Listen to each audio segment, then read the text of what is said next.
Hey friends, it is Jenna, what is up, and welcome back to the Board Game Garden, and welcome to the June Sowing Solo. So this is a video series that I do talking about all the games that I played in that past month. So today we're going to be talking about all the games that I played in June, which I will say now that I did not play too many solo games. I think I have 6 different games to talk about today. I think last month I had a lot of opportunity to play a lot of solo games. So I think last month I had like almost 10 of them, but today it's going to be a quick little video of me talking about the 6 games that I got to play solo in the month of June. So if you guys want to see that, then just keep on watching. Give this video a big thumbs up if you enjoy. Also hit that subscribe button down below. Also hit that subscribe button down below if you want to be part, what do I say? Also hit that subscribe button down below if you want to be part of the garden. We'd love to have you. That's not it. Also hit that subscribe button down below if you'd like to join the garden. No, that's not right. Please hold as I figure out what the frick I say in my video. Also hit that subscribe button if you've yet to do so. We'd love to have you here in the If garden. you'd yet to do so. The games that you guys play. Okay. Also hit that subscribe button down below if you have yet to do so. We'd love to have you here in the garden. Also comment down below what solo games you got played in the month of June. And without further ado, let's get into this video, shall we? All right, this video is off to a great start. But the first game that I want to chat about today is the solo focus for the Board Game Garden community for June. And that game was this big baby right here, which is Ark Nova. This is published by Capstone Games, but this was the solo focus for the month of June, and I ended up playing Ark Nova 3 times, like physically, and then I played a ton on BGA. I was so happy that they have the solo variant of Ark Nova on BGA. This month we have a different game that is also on BGA, but unfortunately they don't have the solo on BGA, so I'm very sad about that. But yes, Ark Nova solo I really enjoy. I actually think it's a lot easier to get it to the table when it's solo because the solo variant is so easy and so quick. I will say the setup is a little bit long. Obviously for bigger games like this, the setup's always going to be long. And that is part of the reason why I only got it to the table 3 times in the month of June. But it was really nice to have the BGA variant so I could just bring it up on my computer, play a quick game in about a half an hour and finish up. So yes, I think I ended up playing on BGA about 10 times and then physically 3. So that is Ark Nova. If you guys do not know what it is, basically you are building up your own zoo and you're bringing in different animals and trying to get certain conservation objectives. You have different types of animals, different animals from different countries. You're placing those animals into different enclosures. It has this really fun action mechanism where you have 5 cards in front of you and you're going to be using one of those cards as an action in one of 5 different spots. The higher the spot is, the better the action is going to be. So if the card that you're going to use the action is in the 5th spot, it's going to be really strong, but then once you use it, it goes down to the 1 and then everything else gets pushed up. So you're kind of trying to figure out the best combination and the best sequence, I guess, of the different cards and what to do in order. And then in the solo variant, you have just like a countdown little tile where you're going to have a certain amount of turns for 1 round. The next round you're going to have 1 less turn, the next round you're going to have 1 less turn. So there's a little bit of countdown to the end of the game, and then you're trying to just have both of your tracks cross paths before the time runs out. So that is Ark Nova, the Board Game Garden solo focus for June. Played it a ton and absolutely love this game. That was the first game that I played in June solo. And then as for the solo game for July, I did want to introduce the new solo focus for the month of July. And this one, I really wanted to do a game that is easy to get to the table, one that I feel like a lot of people will probably have in their collections because it is just like a very popular game, but such a wonderful game. And that is Parks. I felt like Parks was a great fit for July. I feel like a lot of people go camping, a lot of people go hiking in the month of July, so Parks was the one that I thought would be great. I also do over on the Board Game Garden Patreon, I do a poll I think about like a week, a little bit less than a week before the end of the month. I always try to put up a poll of a bunch of different games that I am thinking for that following month.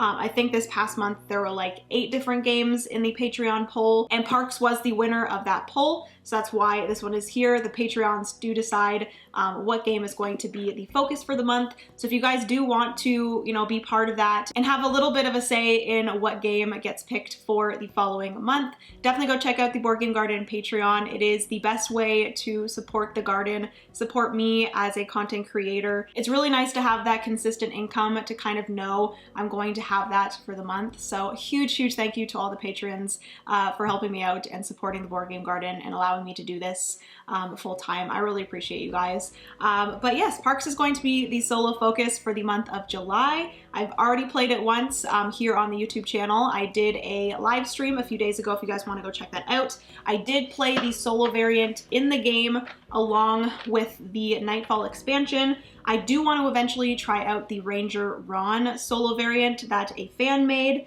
So I really want to try that out. And then I'm also considering grabbing the wildlife expansion to try that out as well. But yes, if you guys do want to take part in this, then grab your copy of Parks and play it as many times as you'd like during the month of July, and we can all chat about it over in the Discord, which is always linked down below. All right, so moving into the second game that I played solo in the month of June. This is a game that I did feature on the channel. I did have a sponsored video for this one, but this video here is not sponsored, so I can tell you guys my opinion on Books of Time. So this was published by Board and Dice, and this was, I believe, released at UK Games Expo, but I believe it is out now. I could be wrong, it might still be on pre-order, but Books of Time, I really enjoyed solo. I played this, I did like a sponsored live stream of playing Books of Time solo over on Twitch, and I've also played this a ton multiplayer as well. It has this really awesome mechanism that I've never seen in any other game, where basically you are building out books. You are grabbing or drafting these pages in different ways, and then placing those pages into 3 different books. It's a little bit of like deck building, but slightly different and slightly unique, where it is in 3 different books, and you're turning pages and activating the different abilities on the different pages, and then like going back through the books and getting resources. And it's a great like resource exchanging game where you're trying to optimize what you do on your turn, and you're trying to, you know, go up tracks, build out these books in the best way possible for you to be the person at the end that has the most victory points. So I really love that resource management, exchanging of resources in order to do the best that you possibly can. And basically the solo variant is pretty similar to the multiplayer. The only difference is that you have a little thing at the bottom of each of the pages of like the main book, which is a little bit of a countdown to the end of the game. There's some like different things at the bottom that basically just tells you what cards you're going to get rid of, and it's very simple solo variant, so I really enjoyed that about Books of Time. So that is the second game that I played in June. That is Books of Time. The third game for the month of June is another one that I did some sponsored content on, but this is again not sponsored video. So this is Castellans of Valeria. So I actually filmed a sponsored playthrough over here on the channel. This is from Daily Magic Games, and Castellans of Valeria, I played it multiplayer a few times, and I've also played it solo. And I will say right now that this is a game that I do prefer multiplayer. The solo was fun, but I feel like this type of game, which in Castellans of Valeria, it is an area majority game. You're trying to have the most, or like majority on 6 different districts on this map of Valeria. It's actually a city in Valeria called Kosk. But you are competing in the solo variant against an AI. The AI has some things that they're going to prioritize and do. You can kind of see the plan of the AI and what they're going to build, but not necessarily where they're going to build. And I found that the dice rolling, basically you would roll a die to determine where the AI placed certain buildings on these 6 different districts, and a lot of the times the AI would end up doing something that was not exactly like the best decision for them. I feel like it would have been a little bit more difficult if there was some sort of mechanism or something that you could determine where the AI would place a building based off of what would get them the most points or what would be best for them.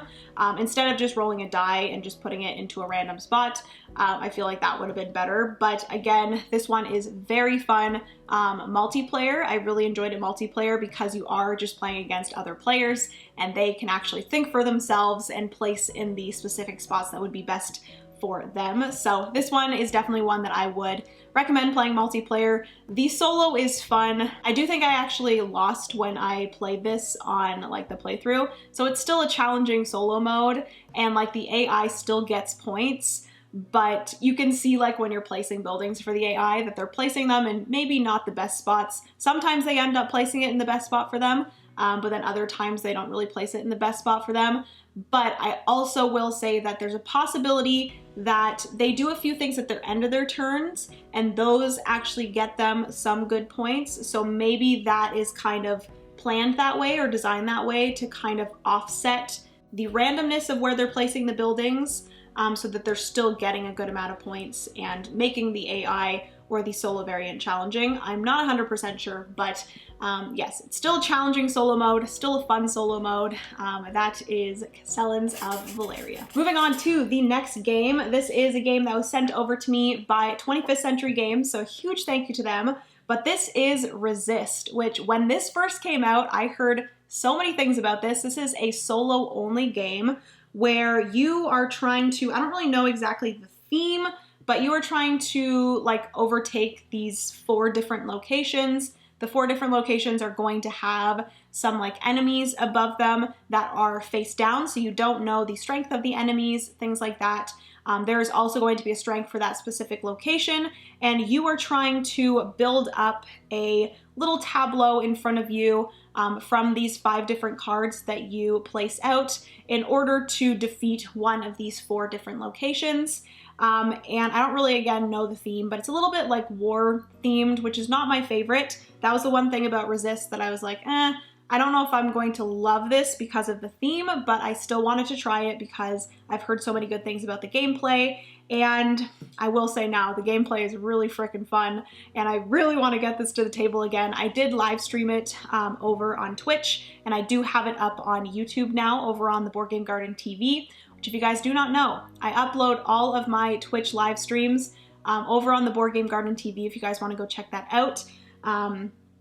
But yeah, it's nice to have those videos up there so that they are there forever instead of Twitch taking them down after 30 days. So yes, if you guys want to go check out my gameplay of Resist, you can, but it's very fun. I really love, there's this mechanism where basically you're placing out these 5 cards in front of you.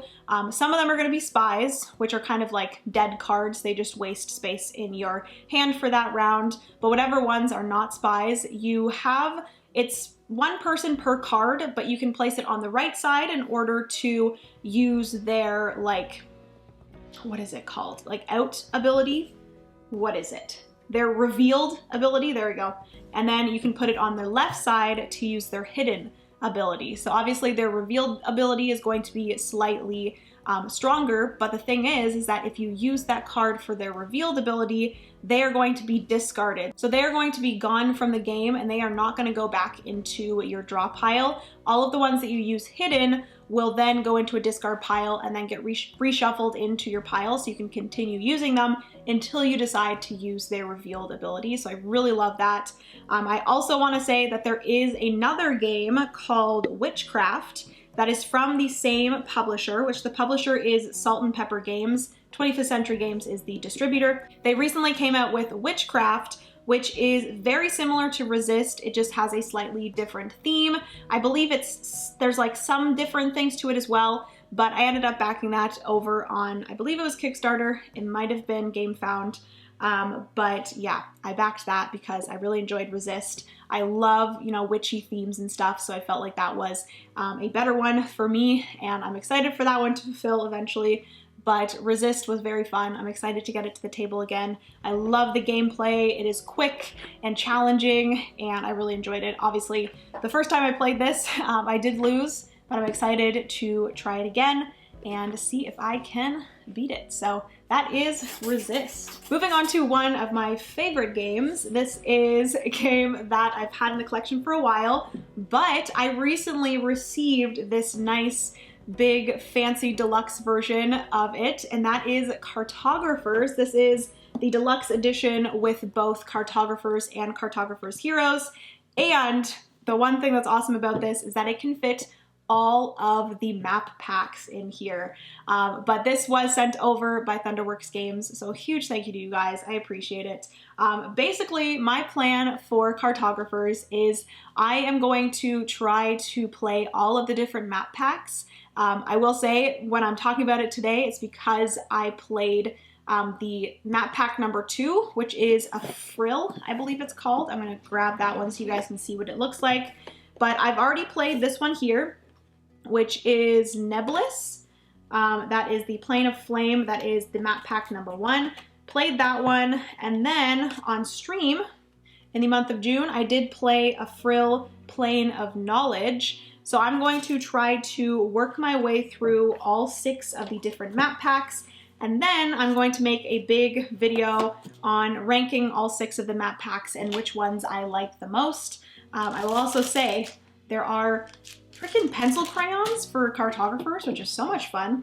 But as for a Frill map pack number 2, I really enjoyed it. It is such a cool kind of spin on Cartographers, because normally in Cartographers you are used to playing that full map, you have all of this space, but in a Frill Plane of Knowledge you actually have small chunks of map. So you have these different islands, and you cannot go to different islands. You have to start on one and then kind of explore and like travel to different islands by spending your coins, which is very interesting because if you've played Cartographers before, you can kind of work up your collection of coins, and those coins are going to get you points over and over again throughout each of the rounds. So you're kind of giving up that consistent scoring. So you'll cross out one of the coins, and then that will allow you to travel to one of the other islands. And then you can start placing some of the shapes into that island, spend another coin to get to another island. So I've really enjoyed that.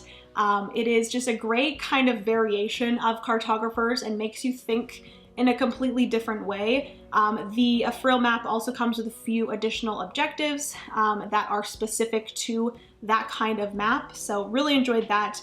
And I am so excited to play more Cartographers. Again, I played this on stream, so I will have the video here if you guys want to go check that out and see how it plays and all that. But yes, that is Cartographers, specifically with the Frill Plane of Knowledge map pack 2. And the last game that I played in the month of June was another game that I played on stream, and this was sent over by Dr. Finn's Games, so huge thank you to them. But this is Biblios Quill and Parchment. This is a roll and write that I've been very interested in recently. I've never played the original Biblios. There is I believe it's a card game, but this is kind of based off of that, and it is a roll and write. So this one is interesting because the solo is pretty different than the multiplayer game, because in the multiplayer game, you are going to be playing in 2 different phases. You're going to have 4 rounds in the first phase, and then you're going to have 4 rounds in the second phase.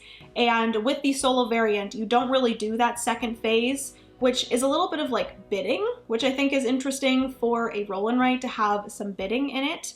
Or I still don't know the difference between bidding and auctioning. Can someone tell me the difference between them? I don't know if there's a difference. But basically in Biblios, you are rolling these dice. You're going to have a few different types of dice that you're going to be rolling. Specifically in the solo variant, I haven't played this multiplayer, so I don't know exactly how the multiplayer plays in regards to the dice and which ones get rolled and if you draft them or anything like that. But in the solo variant, you are going to be rolling some dice. You're going to have a few different types of dice, which I will say the dice in this game are absolutely gorgeous. Let me see if I can get these out to show you guys. I will also add that all of the papers that you write on are like dry erase, so that's really nice. They are 2-sided, and you also have the main board here as well that is also dry erase. But the dice are absolutely gorgeous. You have some like influence dice that you will be rolling. You also have this purple die that will be on the main board. You have some like rainbow die here that are going to be on the main board. You have some movement die here that will allow you to move on a map. And you also have these, which are the knowledge die, I believe. What are these called? No, these are the book die. You have the travel die, the book die, the influence die, and the value die. So those are a bunch of different types of dice. I always switch out dice and die, but there are a bunch of different types of dice, and they are wooden and they are gorgeous, and you're rolling those, and then the different types of dice are going to allow you to do different things on your board. You can go up on these different tracks of the different books. You can travel, like I said, on the map, and the influence die, you're actually going to be rolling 2 of them, adding them together, and that's going to be the influence that you have for that round. In the solo variant, it is important to have a certain amount of influence because you're going to need more than the AI. So if you do have less than the AI is going to be able to go on the map 1 step. But you are trying to have a lot of influence because the influence is actually going to be what you are able to spend in the second phase or the second 4 rounds at the end. You are going to be spending it and betting with that amount, that influence amount that you have after the first 4 rounds. In the multiplayer game, you would be betting on some dice with that amount that you have. But in the solo game, you do it a little bit differently where you're going to be spending the influence, and then if you spend less than the AI, then the AI is going to be able to adjust the number of the dice on the main board, which the dice on the main board coordinate with the books, and the books are going to get you a certain amount based off of the die number of the coordinating colors. So yes, there's a lot going on this little sheet, but it is a very fun roll and write. It has some interesting things going on that are different from other roll and writes. I will say it's not like my most favorite roll and write ever. I have a ton of roll and writes in the collection, and there are so many great roll and writes out there, but this one is a good one if you like books and reading and this kind of theme to it. I would definitely recommend it. But yes, that is Biblios, Quill, and Parchment. All right, friends, so that is going to be everything for today's Sewing Solo. If you enjoyed, give this video a big thumbs up. Also hit that subscribe button if you've yet to do so. We'd love to have you here in the garden. Comment down below if you are a solo gamer, which obviously I think you are if you're watching this video, but comment down below what games you enjoyed solo in the month of June. Let me know some solo games that you think I should try. I'm always down to find some more and try some more. But yes, I love you guys so much. Remember, you are somebody's reason to smile, and I will see you in the next board game video. Bye, friends.